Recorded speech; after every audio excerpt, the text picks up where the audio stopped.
سوال و جواب نمبر 116۔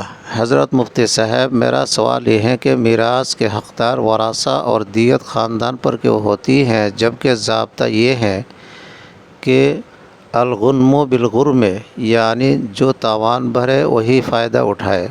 پس جب خاندان نے دیت ادا کی تو میراث بھی ان کو ملنی چاہیے۔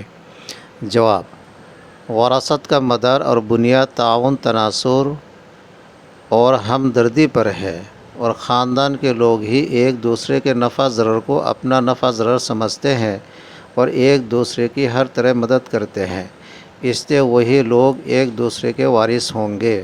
اور دیت کا مدار ہاتھ پکڑنے یعنی برائی سے روکنے پر ہے۔